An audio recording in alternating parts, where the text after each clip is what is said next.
Halo Sobat Bola, apa kabar? Semoga semua Baik, sehat selalu. Amin, amin, amin. Amin. Indonesia akan menghadapi Cina nih. Ya, Laga yang betul, cukup krusial juga menentukan apakah Indonesia bisa tampil di Piala Dunia atau tidak. Bro Ipung, betul, kira-kira bro. Indonesia lawan Cina akan seperti apa nih bro permainannya bro? Iya, sebetulnya ini adalah pertandingan yang paling krusial ya dari beberapa rangkaian pertandingan yang telah dilakukan oleh Indonesia. Justru inilah langkah-langkah terakhir di dua pertandingan terakhir ketika melawan China dan nanti Jepang itu yang akan menentukan langkah Indonesia ke depannya. Apakah bisa tetap menjadi kandidat yang bisa tampil di Piala Dunia atau tidak? Hmm. Nah, dengan demikian ini sebuah keharusan ya bahwa Indonesia harus bisa mengambil angka penuh mumpung ini bermain di GBK di kandang. Mengingat pada pertandingan ketika Indonesia melawan China dan di saat itu Indonesia hadir dengan optimisme yang begitu tinggi, tapi kita akhirnya malah tergelincir, kalah Hmm. 2-1 Hmm. gitu loh. Walaupun dari skema pertandingan, dari jalannya pertandingan Indonesia mengambil alih ya penguasaan bola, tapi itu tidak cukup untuk bisa mengambil angka penuh dari China yang sebetulnya menurut prediksi kita bisa mengambil itu. Cuma sayang kita tergelincir. Oke Hmm. lah, mungkin itu hanya apa ya prolog ya di awal. Hmm. Tapi saya pikir ketika menghadapi pertandingan kali ini, Indonesia dengan keharusan memenangkan laga, ya mau tidak mau dari awal kita harus memegang kendali permainan gitu. Hmm. Nah, jangan biarkan China, walaupun kita lihat dari pertandingan ketika di China kemarin, itu kan memang kita tergelincir gara-gara permainan yang transisi permainan China yang cukup mulus ya. Hmm. Nah, ini yang harus diwaspadai. Saya pikir Branko Vankovic juga tidak akan mengambil langkah-langkah yang berbeda dengan pertandingan sebelumnya ketika dia bermain dengan transisi. Hmm. Lebih banyak mengutamakan back ya di belakang ya pertahanan. Nah, kali ini pun dia tidak akan keluar dari pakem itu gitu loh. Mengingat bermain di kandang, kemudian Indonesia juga di fansnya begitu banyak, dihadiri oleh puluhan ribu penonton. Nah, ini kan menjadi sebuah tekanan. Paling yang bisa dilakukan adalah China akan lebih bertahan dalam hal ini dan dia tetap akan mengandalkan transisi positif negatif positif gitu loh, Bro. Hmm. Baliknya Indonesia mengingat bahwa ini harus menang, tentu jalur tengah ini yang harus kita bisa kuasain. Hmm. Caranya yaitu dengan menumpuk pemain di tengah. Hmm. Menumpuk pemain di tengah kita memakai pola permainan yang 3-5-2 katakanlah ya. Hmm. Hmm. Ya di belakang Emil Audero pasti saya yakin dia akan turun ya kali ini ya. Dan Hmm. ini adalah kesempatan emas dia untuk bisa debut dengan cara-cara yang lebih manis ya dalam hal Hmm. ini ya. Nah, untung saja Emil Audero siap dalam hal ini. Walaupun kita juga Martin Pass tidak bisa hadir mengingat ada akumulasi kartu gitu loh, Bro.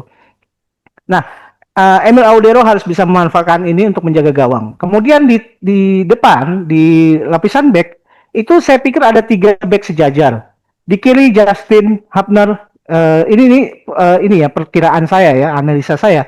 Kiri Justin Hubner, di tengah Jesus, dan di kanan itu Rizky Ridho. Ini saya pikir ketika melawan Bahrain ini juga yang dilakukan dan ternyata bagus gitu hasilnya. Hmm. Nah, sementara di tengah, nah dalam hal ini Kevin Dix akan mencoba melapis di sayap kanan ya. Di situ Kevin Dix akan bermain. Kemudian Tom Hay ini akan menjadi gelandang kreatif. Dia diapit oleh 2 pivot. 2 pivot ini kemungkinan saya sih berharap ya Ricky Kambuaya yang turun bukan Ivar Jenner ya. Hmm. Karena saya masih yakin ya saya masih menginginkan sekali ya bahwa Ricky Kambuaya ketika melawan Bahrain bermain bagus itu menjadi kreditor sendiri ya ketika dia mungkin diturunkan melawan China nanti. Ricky Hmm. Kambuaya akan tandem dengan Joey Pelupesi. Joey Pelupesi juga ini kan dua pemain pivot yang punya gaya bertahan yang cukup bagus. Sementara Ricky Kambuaya dia juga punya visi permainan yang baik. Hmm. Dia jadi provider untuk memberikan umpan. Dan Hmm. di kiri itu Verdong yang akan bermain. Hmm. Nah, Kevin Dix dengan Verdong ini akan menopang permainan penyerangan dari sisi sayap. Sementara di tengah itu ada Tom Hay yang berusaha mencari ruang untuk bisa dia mengobrak-abrik pertahanan China. Sementara di depan, saya berharap sekali ya dengan ketidakhadiran Marcelino Ferdinand, oleh Romeni tampil bersama Egy Maulana Fikri. Karena Egy on fire di Liga 1 gitu loh. Dan saya meyakini bahwa Egy belum habis. Egy masih punya apa ya teknik yang ya mungkin di atas rata-rata lah pemain-pemain Indonesia lainnya. Ketika dia punya penguasaan bola dan visi permainan yang bagus, dibuktikan ketika dia juga menjadi seorang asis yang bagus di Liga 1. Nah, bisa jadi ini kan menjadi sebuah tandem yang menarik ya. Ketika Marcelino tidak hadir, masih kita punya Egy Maulana Fikri. Jadi ini yang mungkin bisa dilakukan oleh Patrick Kluivert dengan skema permainan 3-5-2. Pertahanan yang baik akan dilapis oleh gelandang juga yang harus sensitif terhadap gaya permainan China yang mungkin bermain secara transisi. Dan di depan ada kreator-kreator serangan dari Ole Romeni dan Egy. Ole Romeni kita tahu dia penyerang yang cepat dan dia juga penguasaan bolanya bagus dan punya naluri untuk mencetak gol dengan yang tinggi. Kalau dia ditandemkan dengan Egy, saya pikir ini sebuah tandem yang ideal menurut saya. Nah, gini, kemarin itu ketika Ketua Umum Erick Thohir ulang tahun ya, Patrick itu janjiin 6 poin. tapi gini ya, berdasarkan pengalaman kemarin ketika melawan Australia, Patrick sangat pede banget, 3 poin, ternyata enggak gitu kan. Waduh, betul. Nah, jadi ketika kemarin Patrick ngomong 3 poin lawan Cina, saya ragu-ragu sih sebenarnya. Ini asal ngomong apa gimana ya? Saya pikir gini, walaupun Patrick juga diliputi oleh kegalauan ya, Patrick Kluivert, kegalauan dari beberapa pemain yang menjadi andalannya yang tidak bisa hadir, terpaksa dia coret, seperti Martin Paz, Marcelino, Sandy Walsh, Eliano Reinders. Ini kan pemain-pemain Orok Mangun juga. Ini kan pemain-pemain yang biasa menjadi andalan dia. Tapi kalau kita melihat pada kedalaman skuad Indonesia, saya tuh tidak galau dalam melihat ini, karena kedalaman skuad Indonesia ternyata masih cukup mumpuni dalam hal ini. Dengan hadirnya pemain-pemain seperti Egy Maulana Fikri, ada Ricky Kambuaya, ada Joey Pelupesi, ada Dean James. Ini juga kan bisa menjadi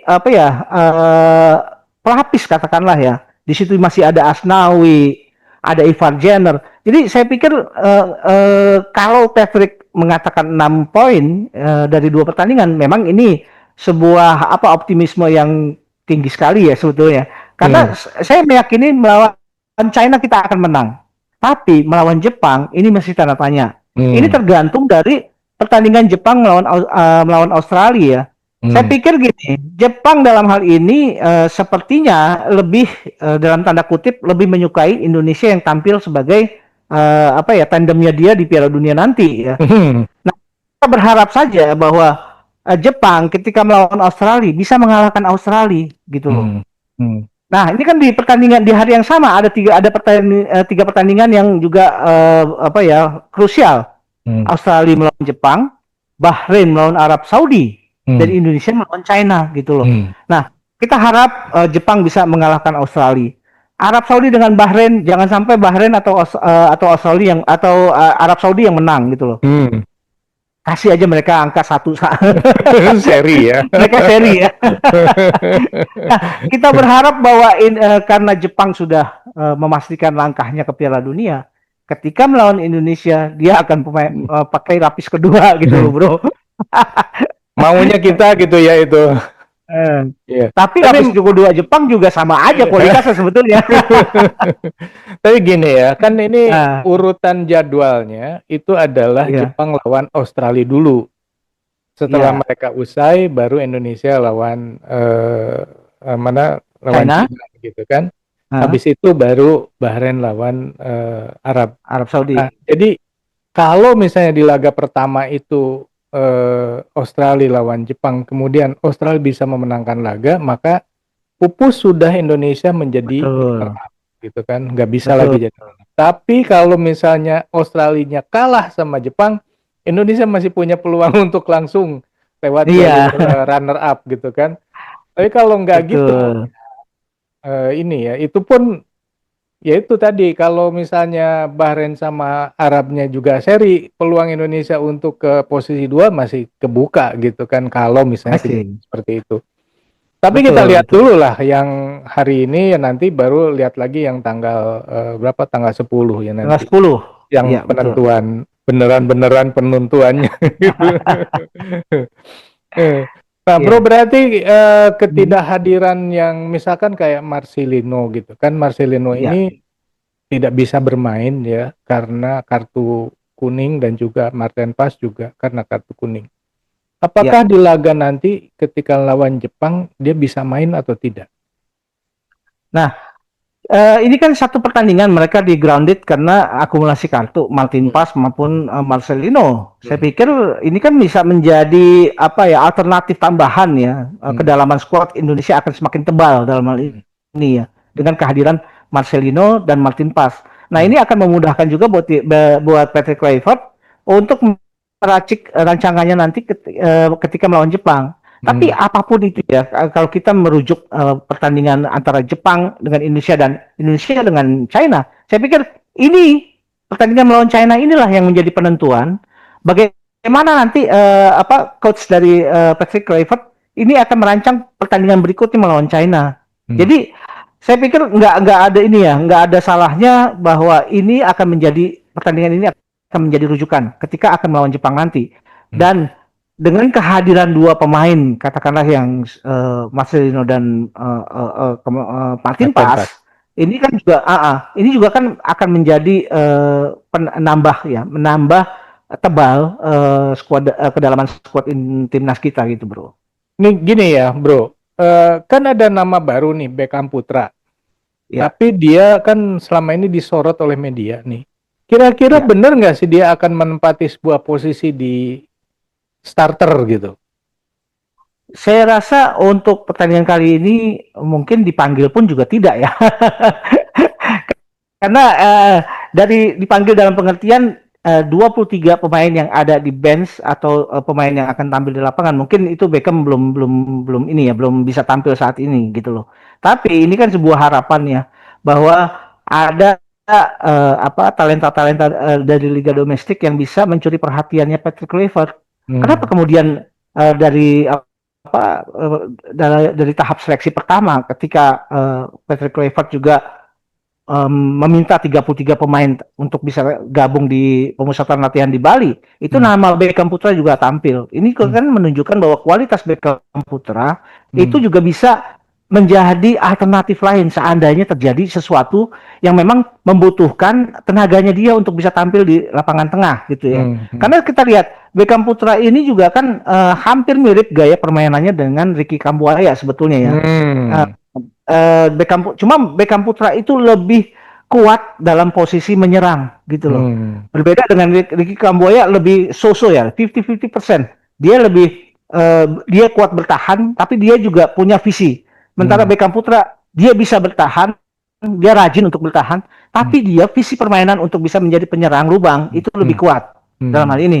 Nah, cuma masalahnya ketika Patrick Kluivert untuk menempatkan Beckham Putra di sini rasanya agak sulit untuk pertandingan melawan China ataupun melawan Jepang nanti karena Hmm. masih ada nama-nama yang masih established, nama-nama yang bisa memberikan keseimbangan dalam permainan.